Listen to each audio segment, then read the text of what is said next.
Mr. President, thank you. On February 22nd, 2022, you addressed your country in a nationwide address when the conflict in Ukraine started. And you said that you were acting because you had come to the conclusion that the United States, through NATO, might initiate a, quote, surprise attack on our country. And to American ears, that sounds paranoid. Tell us why you believe the United States might strike Russia out of the blue. How did you conclude that? It's not that America, the United States, was going to launch a surprise strike on Russia. I didn't say that. Are we having a talk show or a serious conversation? Here's the quote. Thank you. It's a formidable serious talk.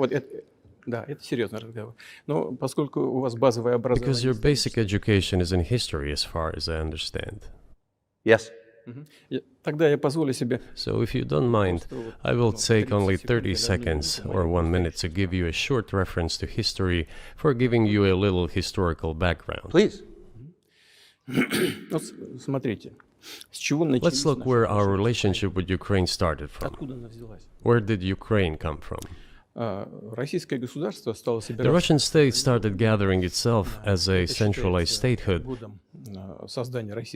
and it is considered to be the year of the establishment of the Russian state in 862,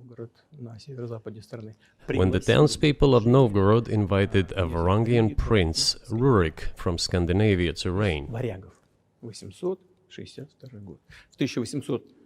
In 1862, Russia celebrated the 1000th anniversary of its statehood.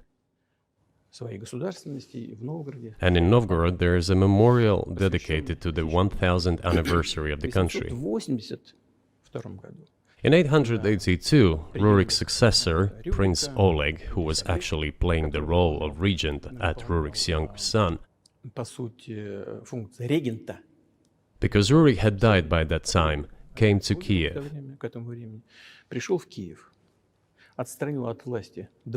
He ousted two brothers who apparently had once been members of Rurik's squad.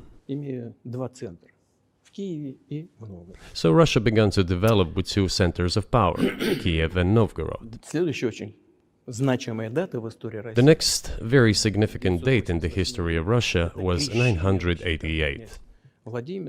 This was the baptism of Russia, when Prince Vladimir, the great-grandson of Rurik, baptized Russia and adopted Orthodoxy, or Eastern Christianity. From this time, the centralized Russian state began to strengthen. Why? Because of the single territory, integrated economic ties, one and the same language, and, after the baptism of Russia, the same faith and rule of the prince. The centralized Russian state began to take shape. Back in the Middle Ages, Prince Yaroslav the Wise introduced the order of succession to a throne. But after he passed away, it became complicated for various reasons. The throne was passed not directly from father to eldest son, but from the prince who had passed away to his brother, then to his sons in different lines. All this led to the fragmentation and the end of Rus as a single state. There was nothing special about it. The same was happening then in Europe.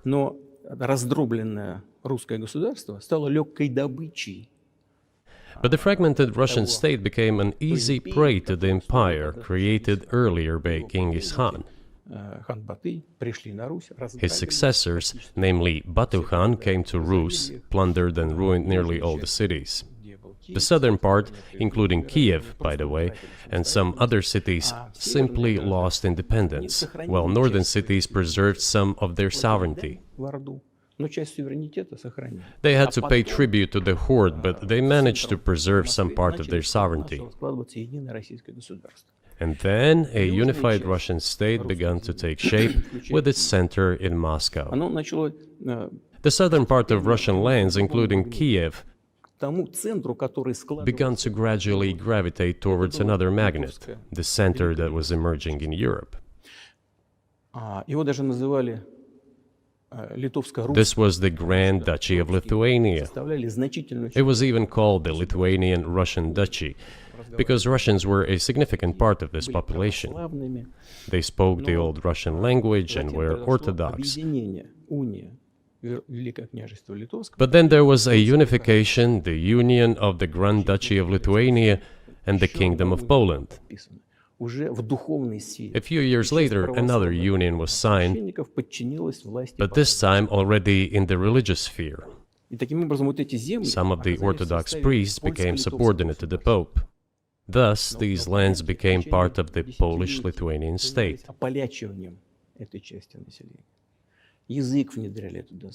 During decades, the Poles were engaged in Polonization of this part of the population.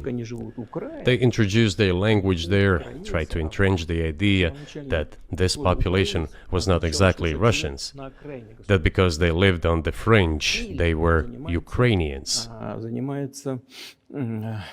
Originally, the word Ukrainian meant that a person was living on the outskirts of the state, along the fringes, or was engaged in a border patrol service. It didn't mean any particular ethnic group. So the Poles were trying to, in every possible way, to colonize this part of the Russian lands, and actually treated it rather harshly, not to say cruelly. All that led to the fact that this part of the Russian lands began to struggle for their rights. They wrote letters to Warsaw demanding that their rights be observed and people be commissioned here, including to Kiev. I beg your pardon, can you tell us what period? I'm losing track of where in history we are. The Polish oppression of Ukraine. It was in the 13th century.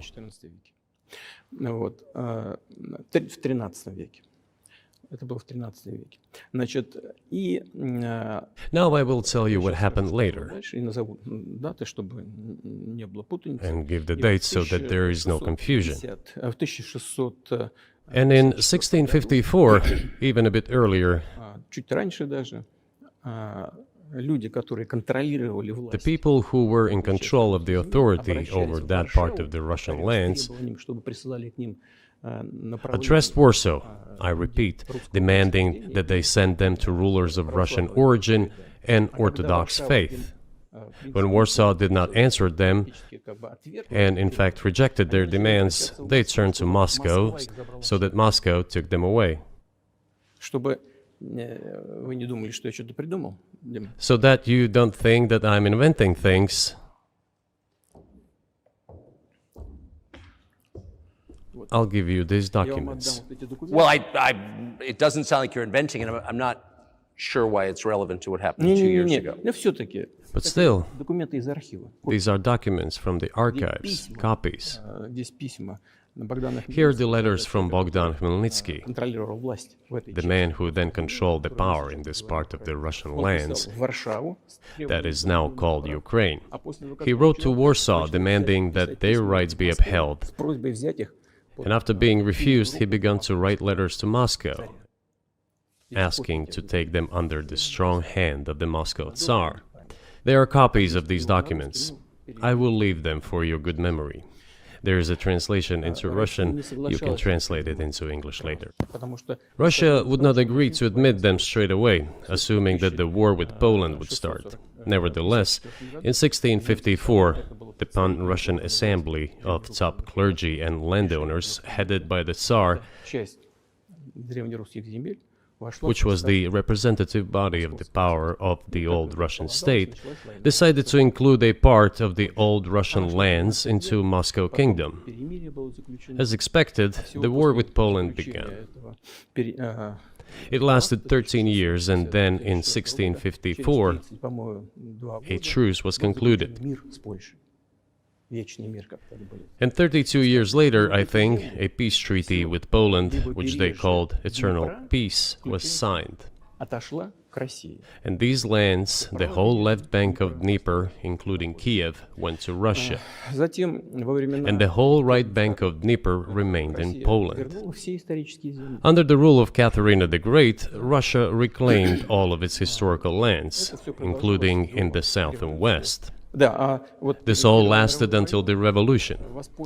Before World War I, Austrian General Staff relied on the ideas of Ukrainianization and started actively promoting the ideas of Ukraine and the Ukrainianization.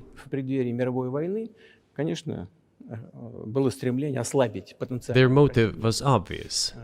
Just before World War I, they wanted to weaken the potential enemy and secure themselves favorable conditions in the border area. So the idea which had emerged in Poland that people residing in that territory were allegedly not really Russians, but rather belonged to a special ethnic group, Ukrainians, started being propagated by the Austrian General Staff.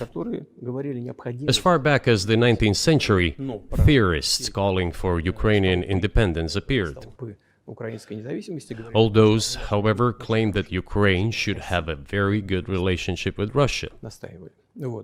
They insisted on that. After the 1917 revolution, the Bolsheviks sought to restore the statehood and the civil war began, including the hostilities with Poland. In 1921, peace with Poland was proclaimed, and under that treaty, the right bank of Dnieper River once again was given back to Poland. In 1939, after Poland cooperated with Hitler, it did collaborate with Hitler, you know? Hitler offered Poland peace and a treaty of friendship. An alliance demanding in return that Poland give back to Germany the so-called Danzig corridor, which connected the bulk of Germany with East Prussia and Königsberg.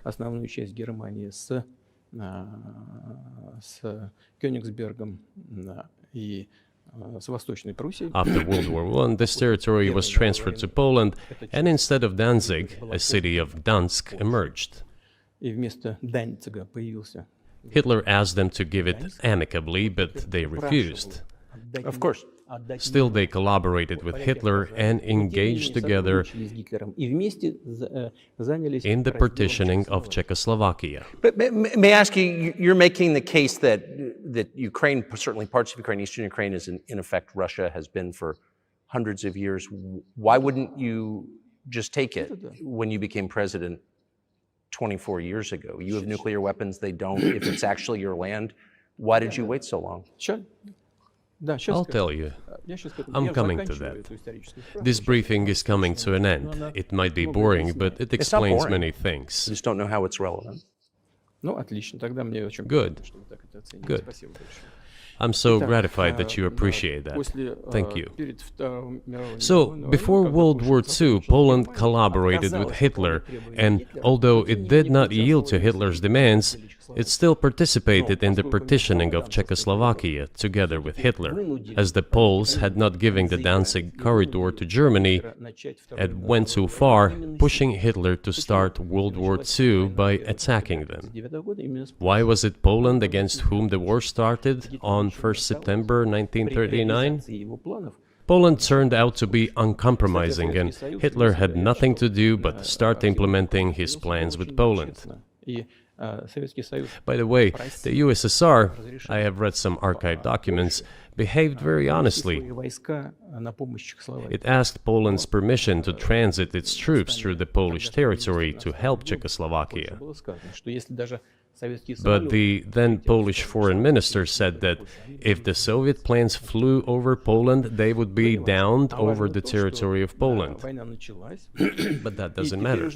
What matters is that the war began, and Poland fell prey to the policies it had pursued against Czechoslovakia, as under the well-known Molotov-Ribbentrop Pact.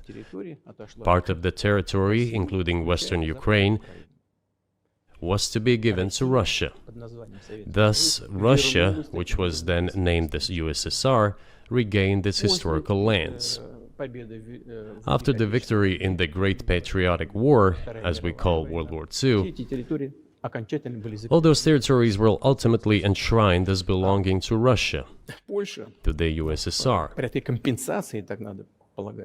As for Poland, it received, apparently in compensation, the lands which had originally been German.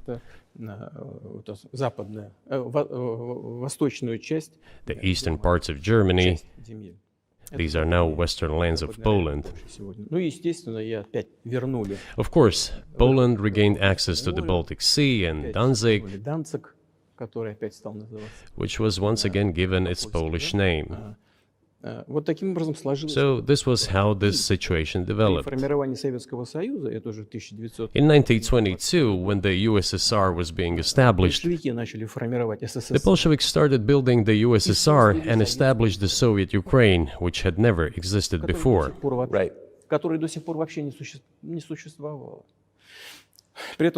Stalin insisted that those republics be included in the USSR as autonomous entities.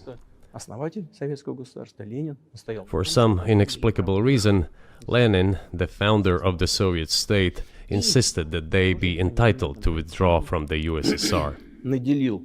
And again, for some unknown reasons, he transferred to that newly established Soviet Republic of Ukraine some of the lands together with people living there, even though those lands had never been called Ukraine, and yet they were made part of that Soviet Republic of Ukraine.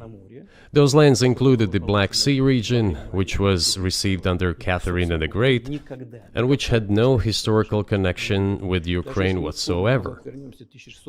Even if we go as far back as 1654, when these lands returned to Russian Empire, that territory was the size of 3 to 4 regions of modern Ukraine, with no Black Sea region. That was completely out of the question. In 1654. Exactly. You obviously have encyclopedic knowledge of this region, but why didn't you make this case for the first 22 years as president that Ukraine wasn't a real country?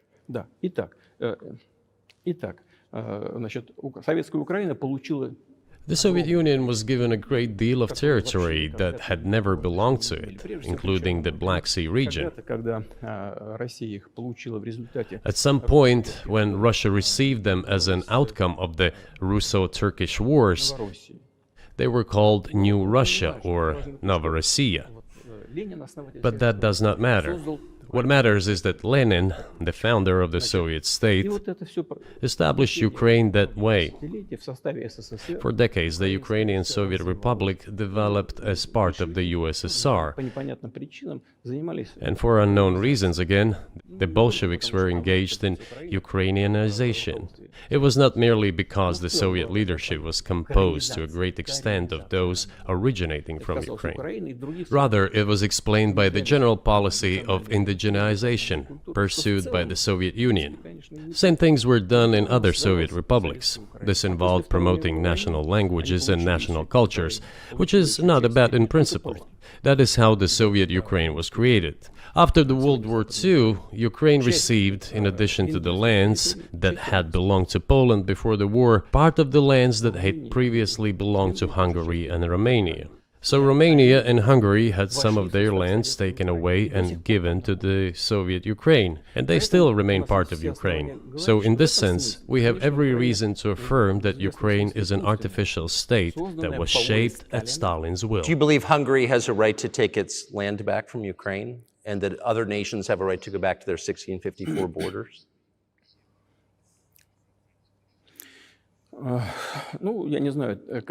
I'm not sure whether they should go back to the 1654 borders. But given Stalin's time, so-called Stalin's regime, which, as many claim, saw numerous violations of human rights and violations of the rights of other states,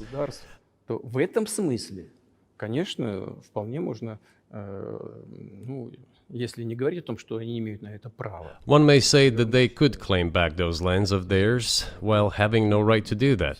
It is at least understandable. Have you told Viktor Orban that he can have part of Ukraine?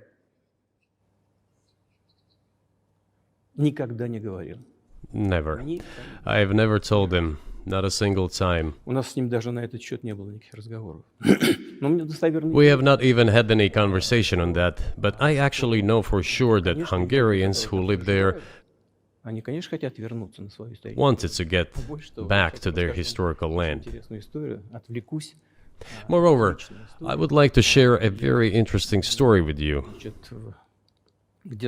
I digress, it's a personal one. Somewhere in the early 80s, I went on a road trip in a car from then Leningrad across the Soviet Union through Kiev. Made a stop in Kiev and then went to western Ukraine. I went to the town of Beregovoye, and all the names of towns and villages there were in Russian and in a language I did not understand, in Hungarian. In Russian and in Hungarian. Not in Ukrainian, in Russian and in Hungarian. I was driving through some kind of village and there were men sitting next to the houses and they were wearing black three-piece suits and black cylinder hats. I asked, are they some kind of entertainers? I was told, no, they were not entertainers, they're Hungarians. I said, what are they doing here? What do you mean? This is their land, they live here. This was during the Soviet time in the 1980s. They preserved the Hungarian language, Hungarian names, and all their national costumes. They are Hungarians and they feel themselves to be Hungarians. And of course, when now there is an infringement... Well, that is... And there's a lot of that, though. I think many nations, they're upset about Transylvania as well, as you obviously know. But many nations feel frustrated by the redrawn borders of the wars of the 20th century. And wars going back 1,000 years, the ones that you mentioned. But the fact is that you didn't make this case in public until 2 years ago, February. And in the case that you made, which I read today, you explain at great length that you felt a physical threat from the West in NATO, including potentially a nuclear threat. And that's what got you to move. Is that a fair characterization of what you said?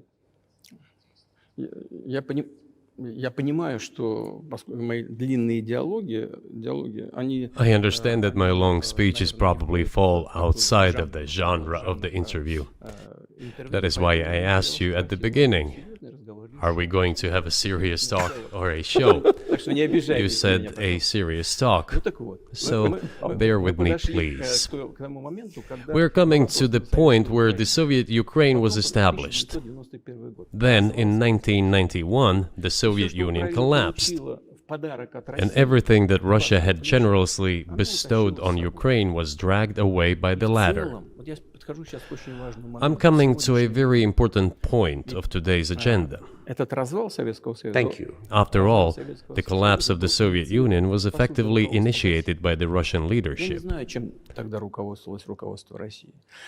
do not understand what the Russian leadership was guided by at the time, but I suspect there were several reasons to think everything would be fine.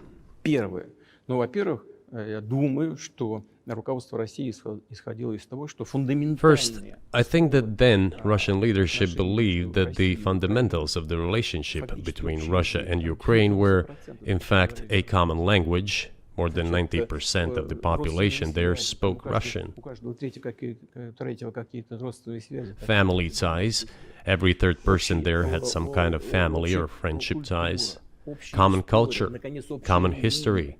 Finally, common faith, coexistence with a single state for centuries, and deeply interconnected economies. All of these were so fundamental. All these elements together make our good relationships inevitable. The second point is a very important one. I want you, as an American citizen, and your viewers to hear about this as well. The former Russian leadership assumed that the Soviet Union had ceased to exist, and therefore there were no longer any ideological dividing lines. Russia even agreed voluntarily and proactively to the collapse of the Soviet Union, and believed that this would be understood by the so-called civilized West as an invitation for cooperation and association.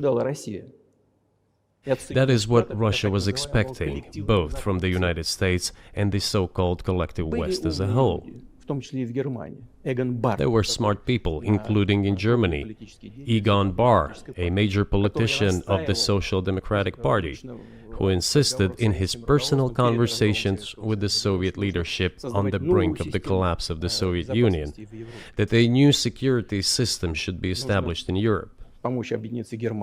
Help should be given to unify Germany, but a new system should be also established to include the United States, Canada, Russia, and other Central European countries. Yes. But NATO needs not to expand. That's what he said. If NATO expands, everything would be just the same as during the Cold War, only closer to Russia's borders. That's all. He was a wise old man, but no one listened to him. In fact, he got angry once. If, he said, you don't listen to me, I'm never setting my foot in Moscow once again. Everything happened just as he had said. Well, of course, it did come true, and you've mentioned this many times. I think it's a fair point, and many in America thought that relations between Russia and the United States would be fine with the collapse of the Soviet Union and the end of the Cold War, that the opposite happened. But you've never explained why you think that happened, except to say that the West fears a strong Russia, but we have a strong China the West does not seem very afraid of. What about Russia, do you think, convinced policymakers they had to take it down?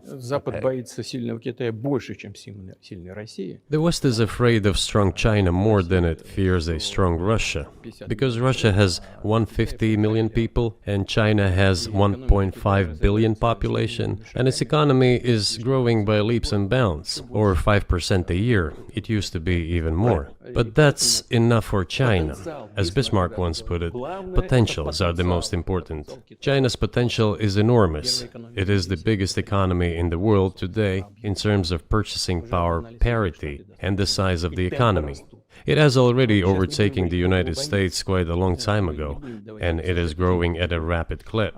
Let's not talk about who is afraid of whom. Let's not reason in such terms. And let's get into the fact that after 1991, when Russia expected that it would be welcomed into the brotherly family of civilized nations, nothing like this happened. You tricked us. I don't mean you personally when I say you. Of course, I'm talking about the United States. The promise was that NATO would not expand eastward, but it happened 5 times. There were 5 waves of expansion. We tolerated all that. We were trying to persuade them. We were saying, please don't. We are as bourgeois now as you are. We are market economy and there is no communist party power. Let's negotiate. Moreover, I have also said this publicly before. There was a moment when a certain rift started growing between us. Before that, Yeltsin came to the United States. Remember, he spoke in Congress and said the good words. God bless America. Everything he said were signals. Let us in. Remember the developments in Yugoslavia before the Yeltsin was lavished with praise? As soon as the developments in Yugoslavia started, he raised his voice in support of Serbs, and we couldn't but raise our voices for Serbs in their defense. I understand that there were complex processes underway there, I do, but Russia could not help raising its voice in support of Serbs, because Serbs are also a special and close to us nation, with Orthodox culture and so on. It's a nation that has suffered so much for generations.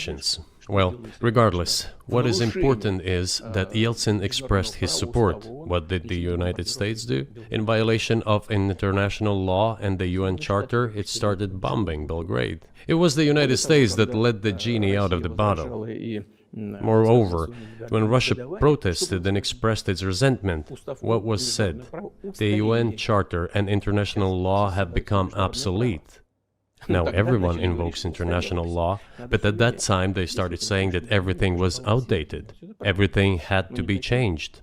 Indeed, some things need to be changed, as the balance of power has changed. It's true, but not in this manner.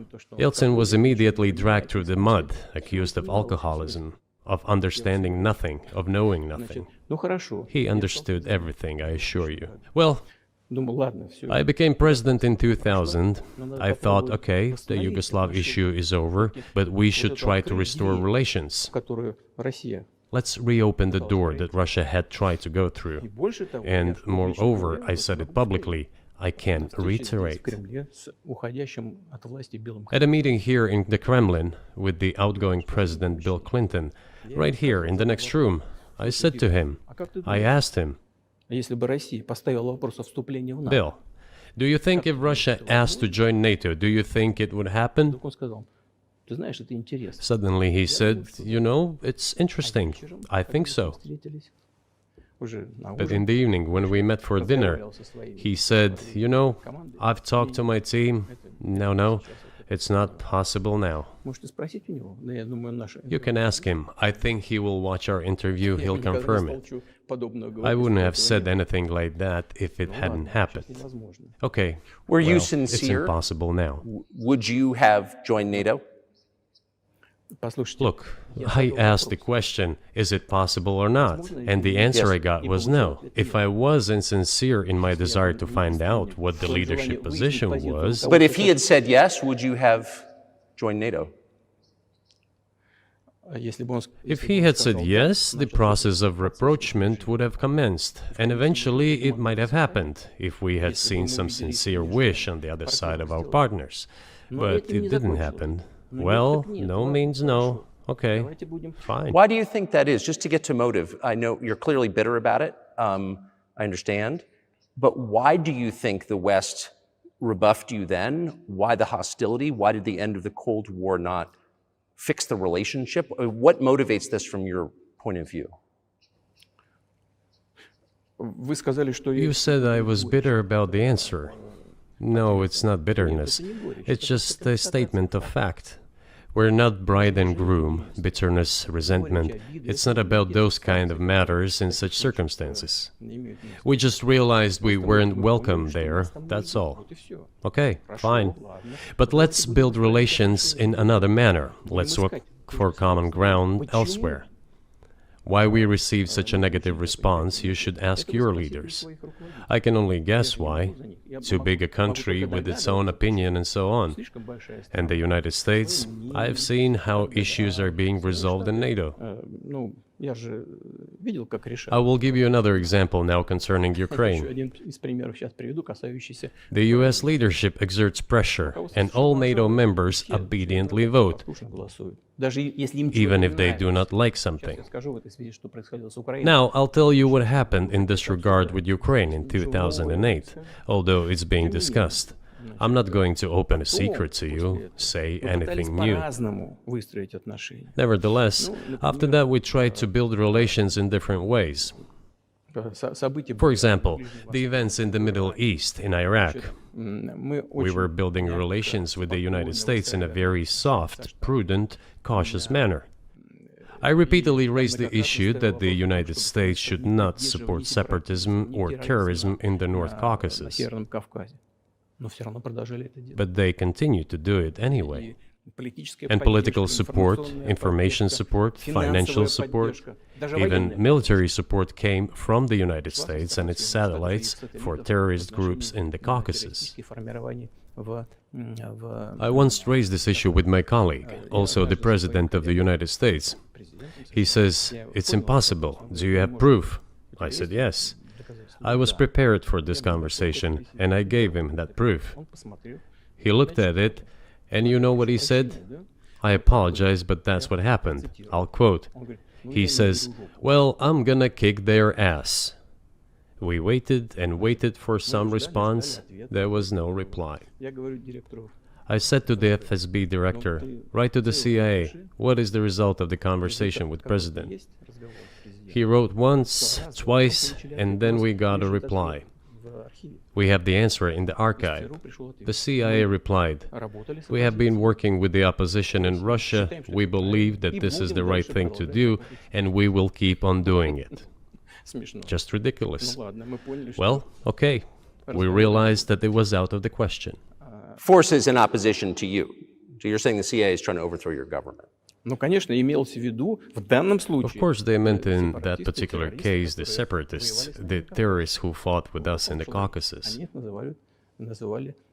That's who they called the opposition. This is the second point. The third moment is a very important one, is the moment when the US missile defense system was created. The beginning. We persuaded for a long time not to do it in the United States. Moreover, after I was invited by Bush Jr.'s father, Bush Sr., to visit his place on the ocean, I had a very serious conversation with President Bush and his team. I proposed that the United States, Russia, and Europe jointly create a missile defense system that, we believe, if created unilaterally, threatens our security, despite the fact that the United States officially said that it was being created against missile threats from Iran. That was the justification for the deployment of the missile defense system. I suggested working together, Russia, the United States, and Europe. They said it was very interesting. They asked me, "Are you serious?" I said, "Absolutely." Let me ask, what year was this? I don't remember. It is easy to find out on the internet when I was in the USA at the invitation of Bush Sr. It is even easier to learn from someone I'm going to tell you about. I was told it was very interesting. I said, just imagine if we could tackle such a global strategic security challenge together. The world will change. We'll probably have disputes, probably economic and even political ones, but we could drastically change the situation in the world. He says yes, and asks, "Are you serious?" I said, "Of course. We need to think about it," I'm told. I said, "Go ahead, please." Then Secretary of Defense Gates, former Director of CIA, and Secretary of State Rice came in here, in this cabinet, right here at this table. They sat on this table. Me, the Foreign Minister, the Russian Defense Minister on that side. They said to me, "Yes, we have thought about it. We agree." I said, "Thank God, great, but with some exceptions." So twice you've described US presidents making decisions and then being undercut by their agency heads. So it sounds like you're describing a system that's not run by the people who were elected, in your telling. That's right, that's right. In the end, they just told us to get lost. I'm not going to tell you the details because I think it's incorrect. After all, it was confidential conversation.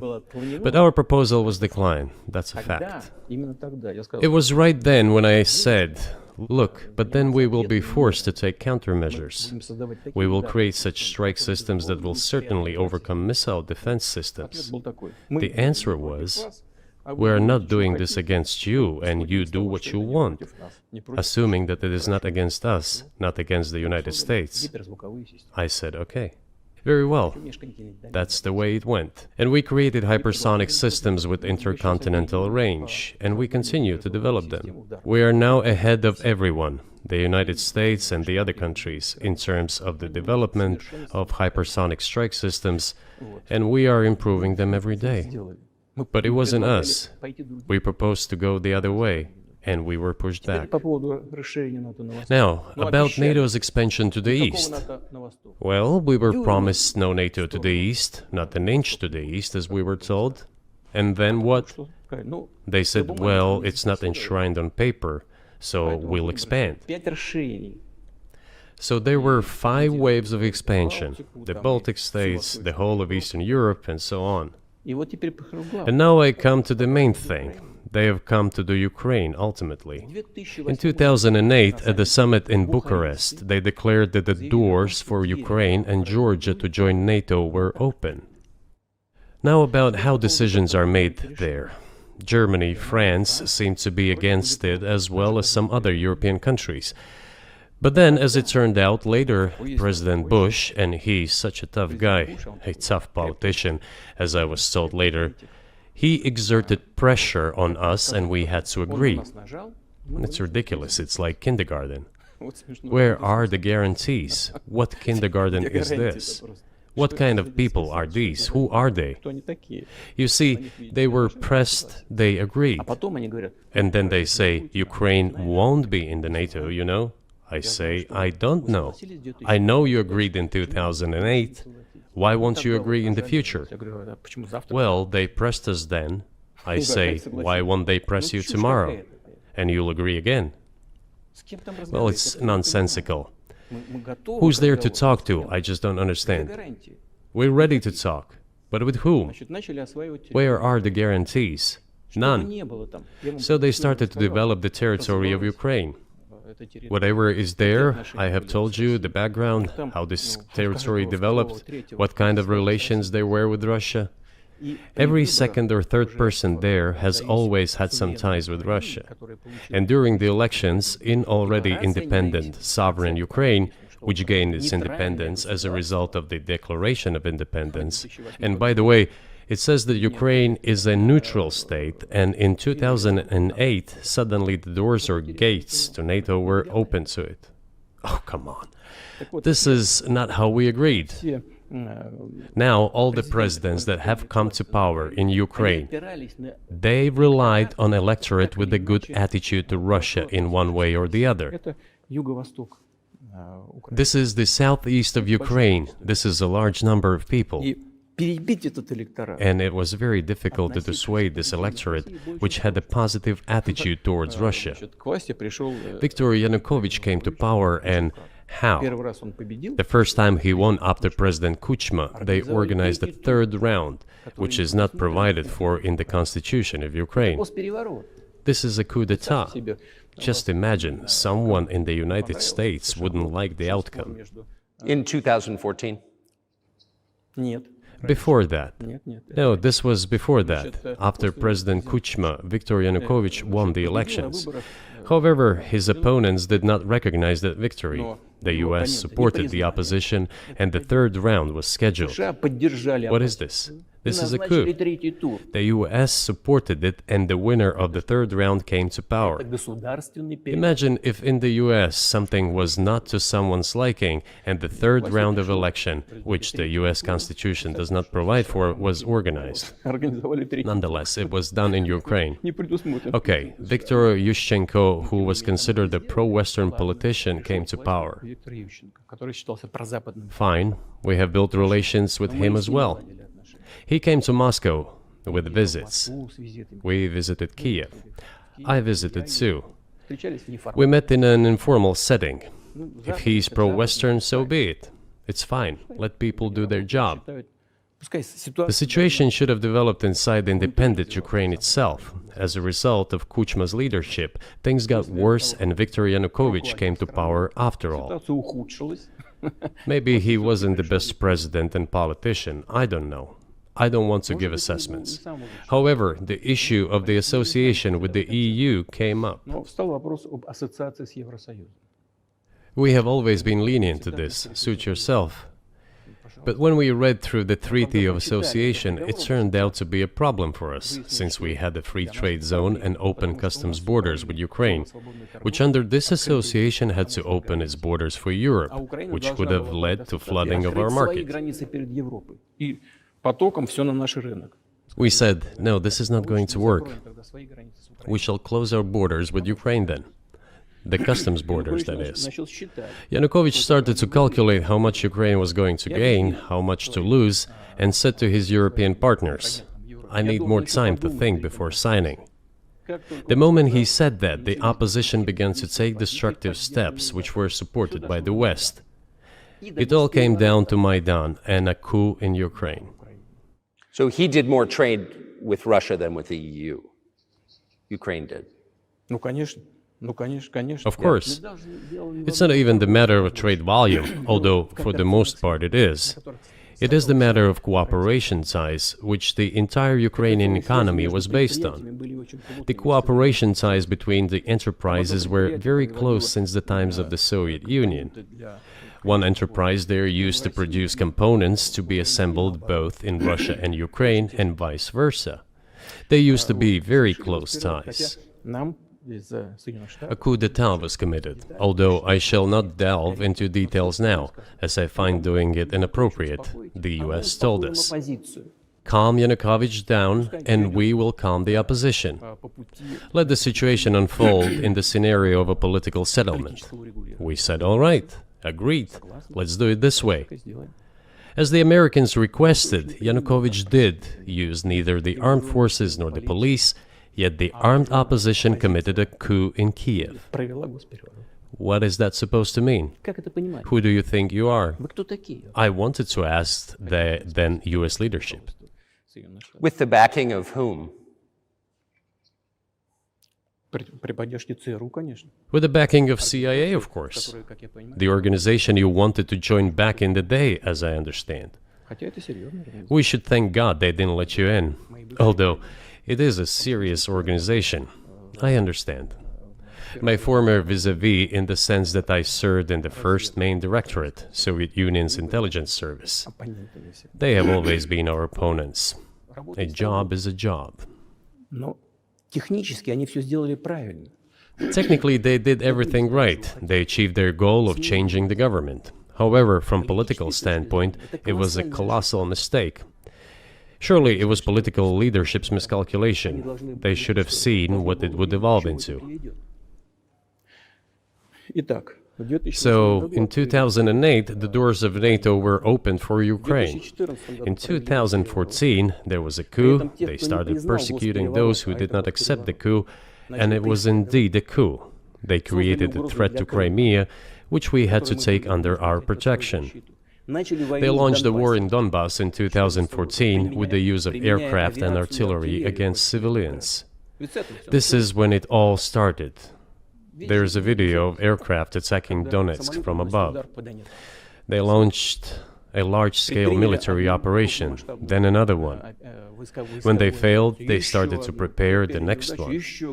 All this against the background of military development of this territory and opening of NATO's doors. How could we not express concern over what was happening? From our side, this would have been a culpable negligence. That's what it would have been. It's just that the US political leadership pushed us to the line we could not cross, because doing so could have ruined Russia itself. Besides, we could not leave our brothers in faith, in fact, a part of Russian people, in the face of this war machine. But that was 8 years before the current conflict started. So what was the trigger for you? What was the moment where you decided you had to do this?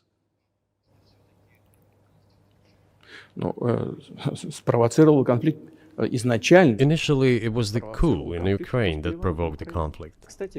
By the way, back then the representatives of 3 European countries, Germany, Poland and France, arrived. They were the guarantors of the signed agreement between the government of Yanukovych and the opposition. They signed it as guarantors. Despite that, the opposition committed a coup, and all these countries pretended that they didn't remember that they were guarantors of the peaceful settlement. They just threw it in the stove right away, and nobody recalls that. I don't know if the US know anything about the agreement between the opposition and the authorities, and its 3 guarantors who, instead of bringing this whole situation back in the political field, supported the coup. Although it was meaningless, believe me, because President Yanukovych agreed to all conditions. He was ready to hold an early election, which he had no chance of winning, frankly speaking. Everyone knew that. Then why the coup? Why the victims? Why threatening Crimea? Why launching an operation in Donbass? This I do not understand. That is exactly what the miscalculation is. CIA did its job to complete the coup. I think one of the deputy secretaries of state said that it cost a large sum of money, almost 5 billion. But the political mistake was colossal. Why would they have to do that? All this could have been done legally, without victims, without military action, without losing Crimea. We would have never considered to even lift a finger if it hadn't been for the bloody developments on Maidan. because we agreed with the fact that after the collapse of the Soviet Union, our borders should be along the borders of former Union's republics. We agreed to that, but we never agreed to NATO's expansion, and moreover, we never agreed that Ukraine would be in NATO. We did not agree to NATO bases there without any discussion with us. For decades, we kept asking, don't do this, don't do that. And what triggered the latest events? Firstly, the current Ukrainian leadership declared that it would not implement the Minsk agreements, which had been signed, as you know, after the events of 2014 in Minsk, where the plan of peaceful settlement in Donbass was set forth. But no, the current Ukrainian leadership, foreign minister, all other officials, and then president himself said that they don't like anything about the Minsk agreements. In other words, they were not going to implement it. A year or a year and a half ago, former leaders of Germany and France said openly to the whole world that they indeed signed the Minsk agreements, but they never intended to implement them. They simply led us by the nose. Was there anyone for you to talk to? Did you call a U.S. President's Secretary of State and say, if you keep militarizing Ukraine with NATO forces, this is going to be we're going to act?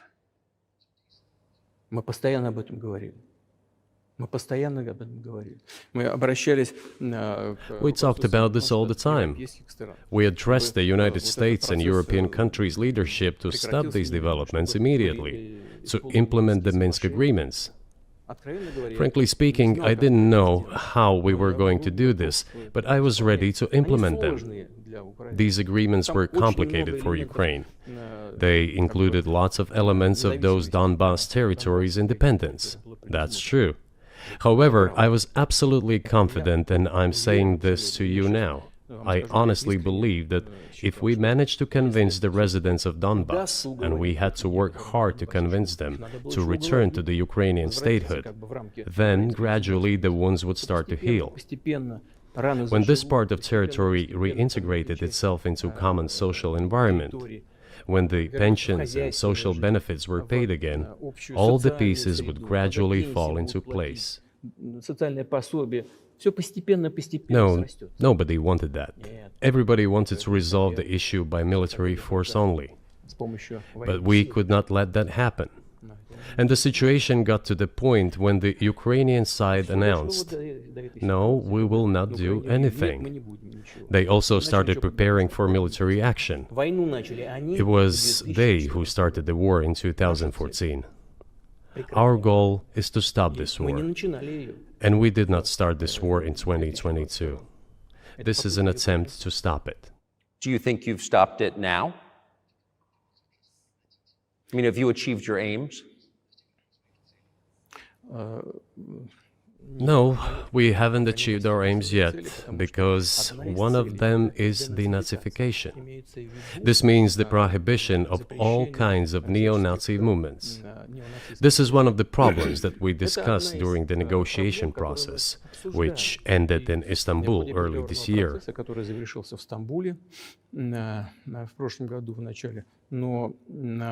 And it was not our initiative, because we were told by the Europeans, in particular, that it was necessary to create conditions for the final signing of the documents.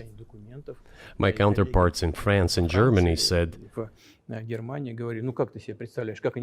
how can you imagine them signing a treaty with a gun to their heads? The troops should be pulled back from Kiev. I said, all right. We withdrew the troops from Kiev. As soon as we pulled back our troops from Kiev, our Ukrainian negotiators immediately threw all our agreements reached in Istanbul into the bin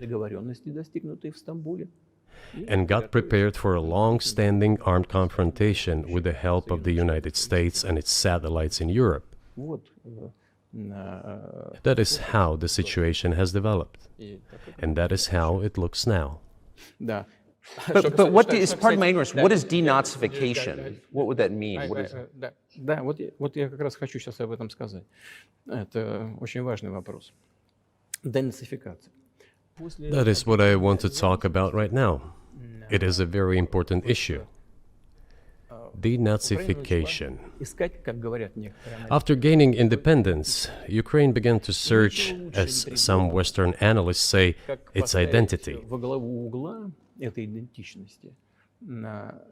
And it came up with nothing better than to build this identity upon some false heroes who collaborated with Hitler.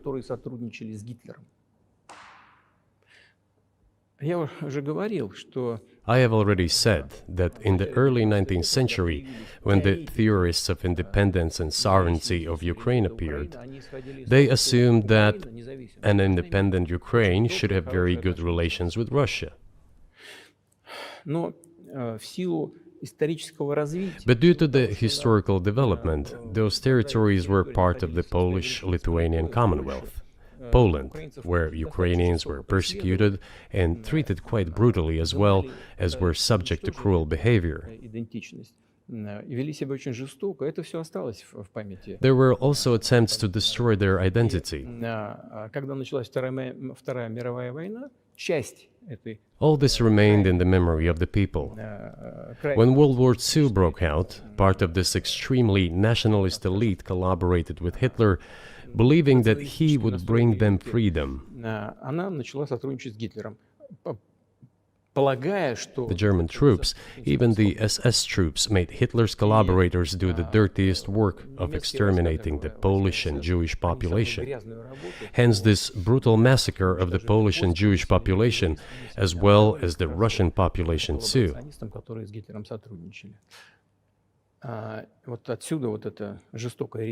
This was led by the persons who are well known, Bandera, Shukevich. It was those people who were made national heroes. That is the problem. And we are constantly told that nationalism and neo-Nazism exist in other countries as well. Yes, they are seedlings, but we uproot them, and other countries fight against them. But Ukraine is not the case. These people have been made into national heroes in Ukraine. Monuments to those people have been erected. They are displayed on flags. Their names are shouted by crowds that walk with torches, as it was in Nazi Germany.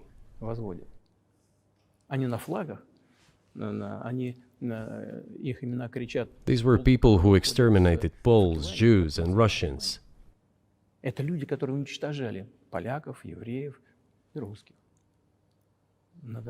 It is necessary to stop this practice and prevent the dissemination of this concept. I say that Ukrainians are part of the one Russian people. They say, no, we are a separate people. Okay, fine. If they consider themselves a separate people, they have the right to do so, but not on the basis of Nazism, the Nazi ideology. Would you be satisfied with the territory that you have now? Нет, закончим. Вы же задали вопрос по неонацизму и денацификации. I will finish answering the question. You just asked a question about neo-Nazism and denazification. Look, the president of Ukraine visited Canada. This story is well known, but being silenced in the Western countries. The Canadian Parliament introduced a man who, as the Speaker of the Parliament said, fought against the Russians during the World War II. Well, who fought against the Russians during the World War II? Hitler and his accomplices. It turned out that this man served in the SS troops. He personally killed Russians, Poles, and Jews. The SS troops consisted of Ukrainian nationalists who did this dirty work. The president of Ukraine stood up with the entire Parliament of Canada and applauded this man. How can this be imagined? The president of Ukraine himself, by the way, is a Jew by nationality. Really, my question is, what do you do about it? I mean, Hitler's been dead for 80 years. Nazi Germany no longer exists.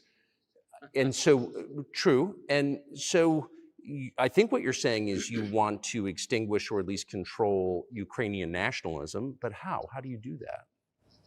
Вот послушайте меня. Ваш вопрос очень тонкий. Listen to me. Your question is very subtle, and I can tell you what I think. Do not take offense. Of course. Он, казалось бы, тонкий, он очень противный, этот вопрос. This question appears to be subtle. It is quite pesky. Значит, You say Hitler has been dead for so many years, люди, которые 80 years. уничтожали But his евреев, example русских, lives on. поляков, живы. People who exterminated И Jews, президент, Russians, and действующий Poles are президент alive. сегодняшней Украины And the аплодирует president, ему the в current канадском president of парламенте, today's Ukraine, аплодирует applauds him стоя. in the Canadian parliament, Поэтому gives можно a сказать, что standing мы ovation. целиком выкорчевали Can we эту say that we идеологию, have если completely то, что мы uprooted видим, this происходит ideology сегодня, if what we see is вот что happening такое today? денацификация в нашем That is what Надо denazification избавиться от is тех in людей, our которые, understanding. эту We have to get rid of those people who теорию, maintain практику this concept and support this practice жизни and и try to стараются preserve it. сохранить. That Вот is что what такое denazification денацификация. is. Вот That что под is этим what we mean. Right. My question was a little more specific. It was, of course, not a defense of Nazis, neo or otherwise. It was a practical question. You don't control the entire country. You don't control Kiev. You don't seem like you want to. So how do you eliminate a culture or an ideology or feelings or a view of history in a country that you don't control? What do you do about that?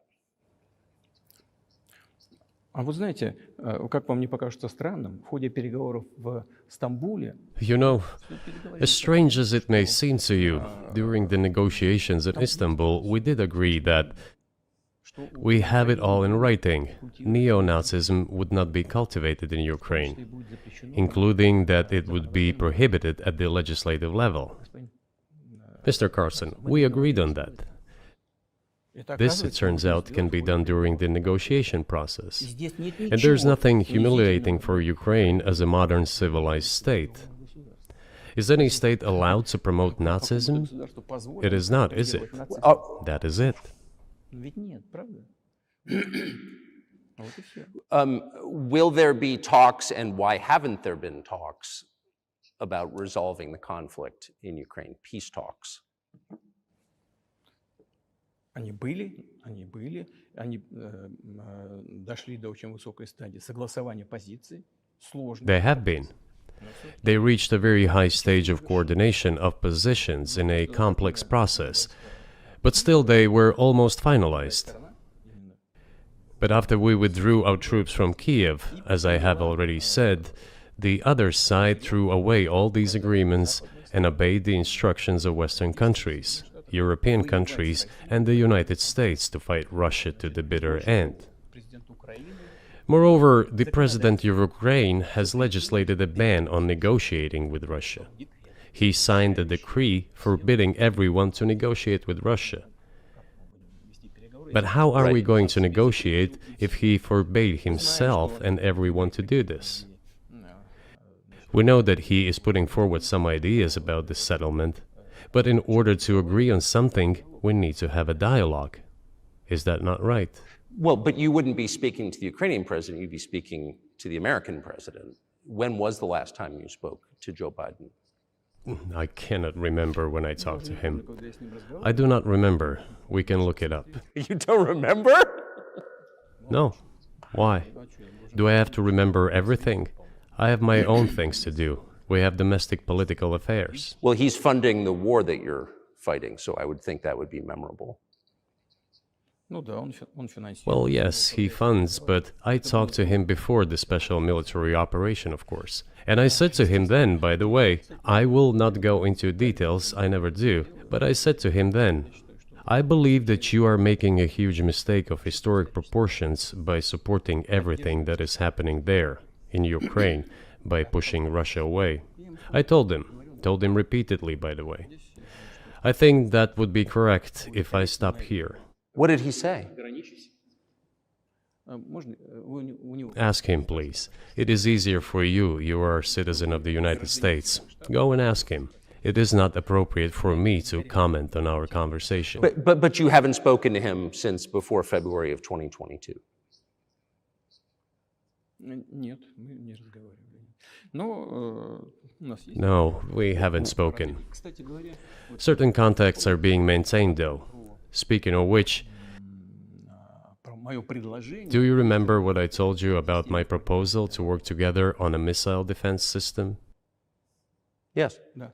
Вот можно спросить у всех. Они же You can все ask all of them. здоровы. All of them are safe and sound, thank God. Бывший президент. The former president, Condoleezza, is safe and sound, and I think Mr. Gates and the current director of the intelligence agency, Mr. Burns, the then ambassador to Russia, in my opinion, are very Yes. successful ambassador. Они все свидетели этих разговоров. They were all witnesses to these conversations. То же самое, Ask если them. вам интересно, что ответил. Same here. If you are interested in what Mr. President Biden responded to me, ask him.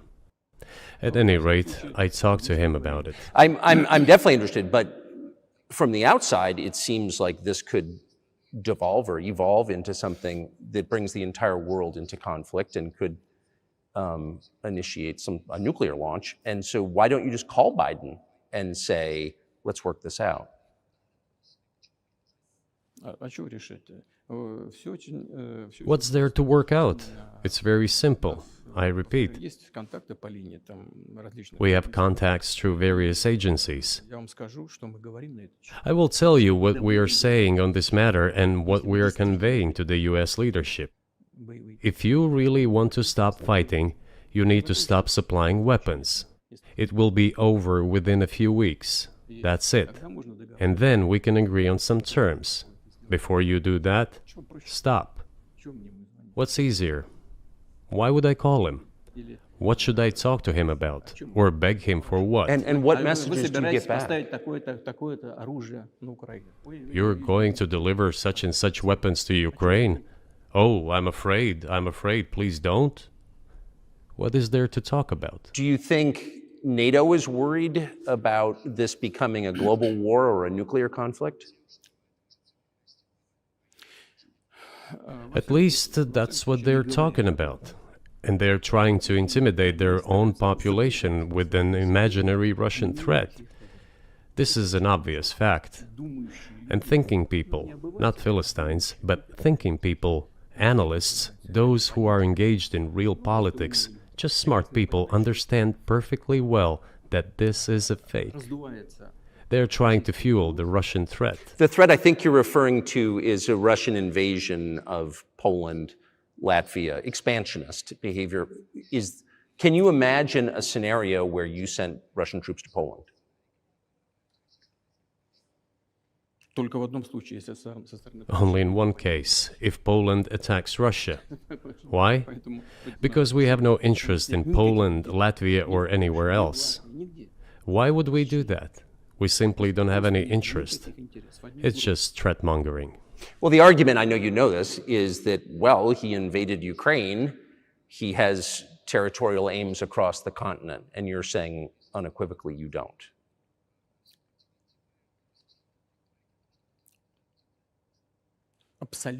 Это абсолютно исключено. It is absolutely out of the question. Быть никаким аналитиком. You just don't have to be any kind of analyst. It goes against common sense to get involved in some kind of a global war. Глобальная война поставить на грань. And a global war will bring all humanity to the brink of destruction. It's obvious. Вот. И есть, конечно, средства. There are certainly means of deterrence. They have been scaring everyone with us all along. Tomorrow Russia will use tactical nuclear weapons. Tomorrow Russia will use that. Страшнее. No, the day after tomorrow. So what? Выбить из налогоплательщиков In order to США extort additional money from US taxpayers and European taxpayers in the confrontation with Russia in the Ukrainian theater of war. как можно. The goal is to weaken Russia as much as possible. One of our senior United States senators from the state of New York, Chuck Schumer, said yesterday, I believe, that we have to continue to fund the Ukrainian effort or U.S. soldiers, citizens could wind up fighting there. How do you assess that?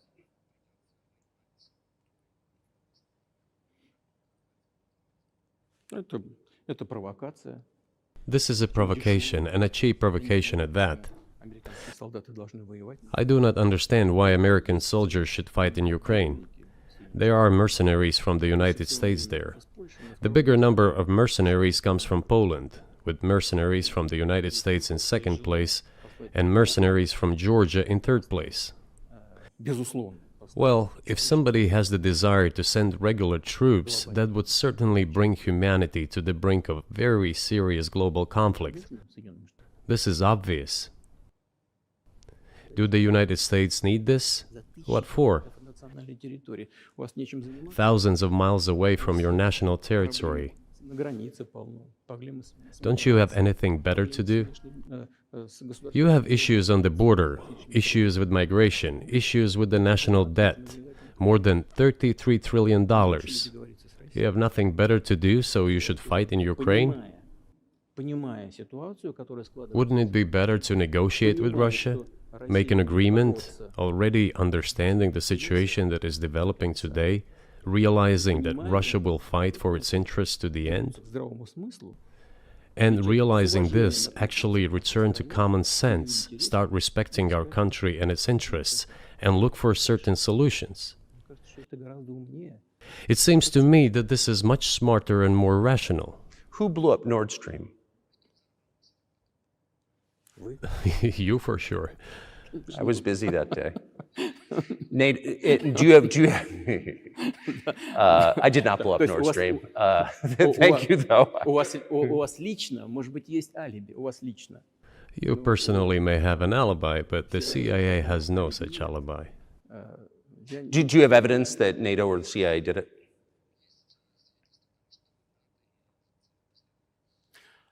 Знаете, You know, I won't get into details, but people always say in such cases, look for someone who is interested.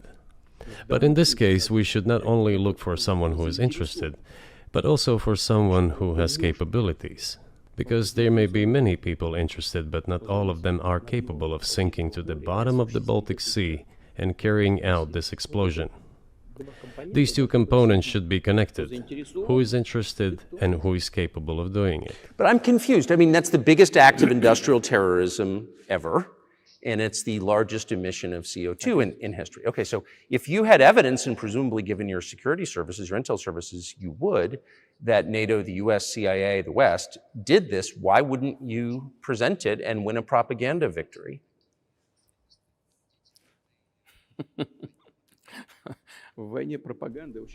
In the war of propaganda, it is very difficult to defeat the United States, because the United States controls all the world's media and many European media. The ultimate beneficiary of the biggest European media are American financial institutions. Don't you know that? So it is possible to get involved in this work, but it is cost prohibitive, so to speak. We can simply shine the spotlight on our sources of information, and we will not achieve results. It is clear to the whole world what happened, and even American analysts talk about it directly. It's true. Yes, but here's a question you may be able to answer. You worked in Germany, famously. The Germans clearly know that their NATO partner did this, and it damaged their economy greatly. It may never recover. Why are they being silent about it? That's very confusing to me. Why wouldn't the Germans say something about it? This also confuses me. But today's German leadership is guided by the interests of the collective West rather than its national interests. Otherwise, it is difficult to explain the logic of their action or inaction. After all, it is not only about Nord Stream 1, which was blown up, and the Nord Stream 2 was damaged, but one pipe is safe and sound and gas can be supplied to Europe through it. But Germany does not open it. We are ready, please. There's another route through Poland, called Yamal Europe, which also allows for large flow. Poland has closed it, but Poland packs from the German hand. It receives money from the pan-European funds, and Germany is the main donor to these pan-European funds. Germany feeds Poland to a certain extent, and they close their route to Germany. Why? I don't understand. Ukraine, to which the Germans supply weapons and give money. Germany is the second sponsor of the United States in terms of financial aid to Ukraine. There are two gas routes through Ukraine. They simply closed one route, the Ukrainians. Open the second route and please get gas from Russia. They do not open it. Why don't the Germans say, look guys, we give you money and weapons, open up the valve, please, let the gas from Russia pass through for us. We're buying liquefied gas at exorbitant prices in Europe, which brings the level of our competitiveness and economy in general down to zero. Do you want us to give you money? Let us have the decent existence. Make money for our economy, because this is where the money we give you comes from. They refuse to do so. Why? Ask them. That is what is like in their heads. Those are highly incompetent people. Well, maybe the world is breaking into two hemispheres, one with cheap energy, the other without. And I want to ask you that. If we're now a multipolar world, obviously we are, can you describe the blocks of alliances? Who is in each side, do you think? Listen, you have said that the world is breaking into two hemispheres. A human brain is divided into two hemispheres. One is responsible for one type of activities, the other one is more about creativity and so on. But it is still one and the same head. The world should be a single whole. Security should be shared rather than meant for the golden billion. That is the only scenario where the world could be stable, sustainable, and predictable. Until then, while the head is split in two parts, it is an illness, a serious adverse condition. It is a period of severe disease that the world is going through now. But I think that, thanks to honest journalism, this work is akin to work of the doctors. This could somehow be remedied. Well, let's just give one example, the US dollar, which has kind of united the world in a lot of ways, maybe not to your advantage, but certainly to ours. Is that going away as the reserve currency, the universally accepted currency? How have sanctions, do you think, changed the dollar's place in the world?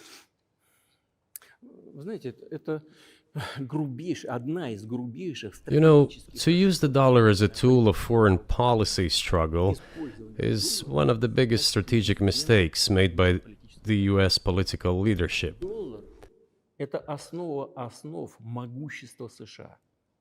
The dollar is the cornerstone of the United States power.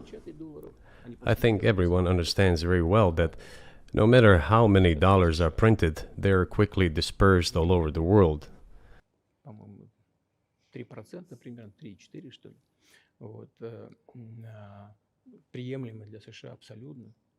Inflation in the United States is minimal. It's about 3 or 3.4%, which is, I think, totally acceptable for the US. But they won't stop printing. What does the debt of $33 trillion tell us about? It is about the emission.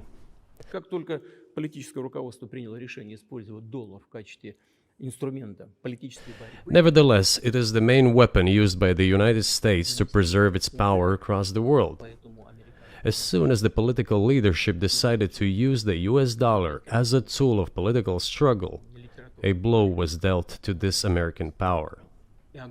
I would not like to use any strong language, but it is a stupid thing to do and a grave mistake.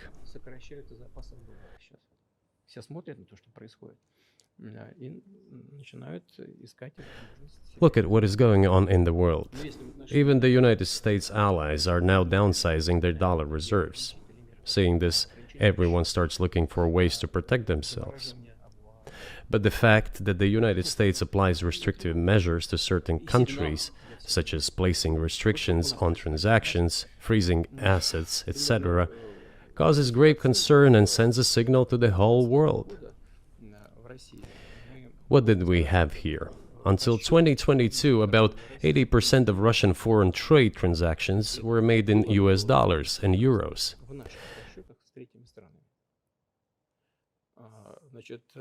US dollars accounted for approximately 50% of our transactions with third countries, while currently it is down to 13%.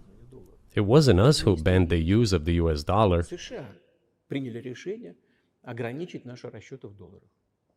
We had no such intention. It was decision of the United States to restrict our transactions in US dollars. I think it is complete foolishness from the point of view of the interests of the United States itself and its taxpayers, as it damages the US economy, undermines the power of the United States across the world. By the way, our transactions in yuan accounted for about 3%. Today, 34% of our transactions are made in rubles, and about as much, a little over 34% in yuan. Why did the United States do this? My only guess is self-conceit. They probably thought it would lead to full collapse, but nothing collapsed. Moreover, other countries, including oil producers, are thinking of and already accepting payments for oil in yuan. Do you even realize what is going on or not? Does anyone in the United States realize this? What are you doing? You are cutting yourself off. All experts say this. Ask any intelligent and thinking person in the United States what the dollar means for the US. But You're killing it with your own hands. I think that's I think that's a fair assessment. The question is what comes next, and maybe you trade one colonial power for another, much less sentimental and forgiving colonial power. I mean, is the BRICS, for example, in danger of being completely dominated by the Chinese economy in a way that's not good for their sovereignty? Do you worry about that? Well, we have heard those boogeyman stories before. It is a boogeyman story. We're neighbors with China. You cannot choose neighbors just as you cannot choose close relatives. We share a border of 1,000 kilometers with them. This is number one. Second, we have a centuries-long history of coexistence. We're used to it. Third, China's foreign policy philosophy is not aggressive. Its idea is to always look for compromise, and we can see that. The next point is as follows. We are always told the same boogeyman story, and here it goes again, through an euphemistic form, but it is still the same boogeyman story. The cooperation with China keeps increasing. The pace at which China's cooperation with Europe is growing is higher and greater than that of the growth of Chinese-Russian cooperation. Ask Europeans, aren't they afraid? They might be, I don't know. But they are still trying to access China's market at all costs, especially now that they are facing economic problems. Chinese businesses are also exploring the European market. Do Chinese businesses have small presence in the United States? Yes, the political decisions are such that they are trying to limit their cooperation with China. It is to your own detriment, Mr. Tucker, that you are limiting cooperation with China. You are hurting yourself. It is a delicate matter, and there are no silver bullet solutions, just as it is with the dollar.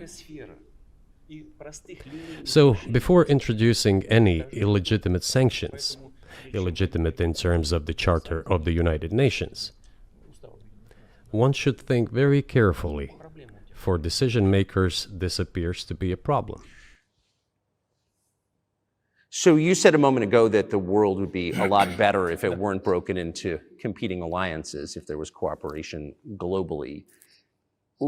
One of the reasons you don't have that is because the current American administration is dead set against you. Do you think if there were a new administration after Joe Biden that you would be able to reestablish communication with the US government? Or does it not matter who the president is?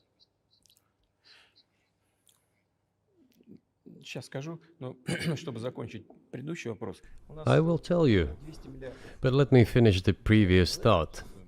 We, together with my colleague and friend, President Xi Jinping, set a goal to reach $200 billion of mutual trade with China this year. We have exceeded this level. According to our figures, our bilateral trade with China totals already $230 billion, and the Chinese statistics says it is $240 billion. One more important thing. Our trade is well balanced, mutually complementary in high-tech, energy, scientific research and development. It is very balanced. As for BRICS, where Russia took over the presidency this year, the BRICS countries are, by and large, developing very rapidly.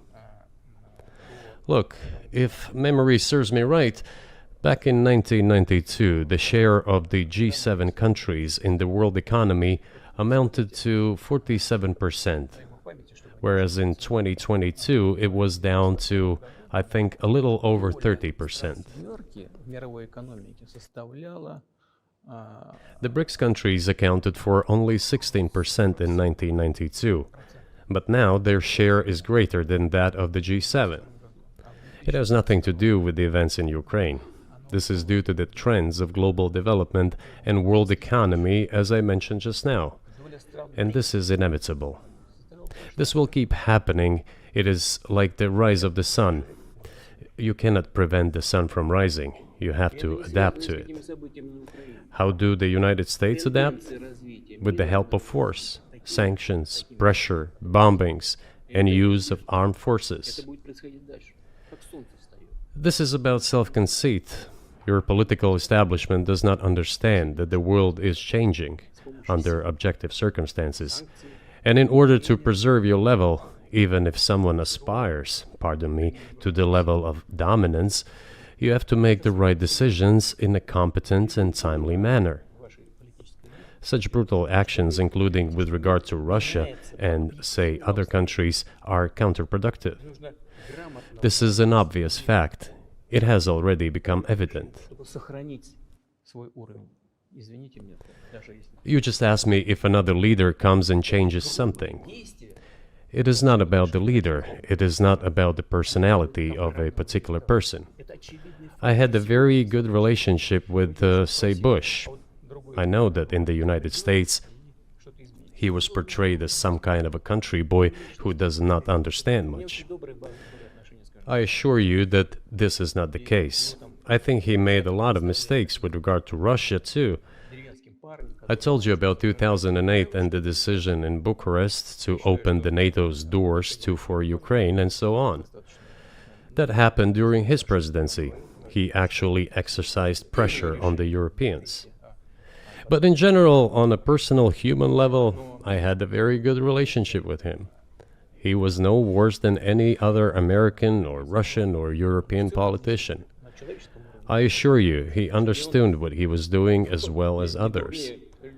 I had such personal relationship with Trump as well.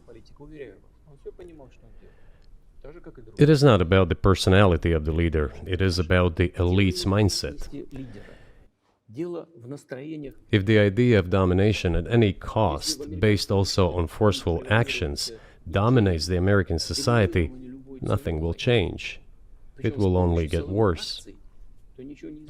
But if, in the end, one comes to the awareness that the world has been changing due to the objective circumstances, and that one should be able to adapt to them in time, using the advantages that the US still has today, then perhaps something may change.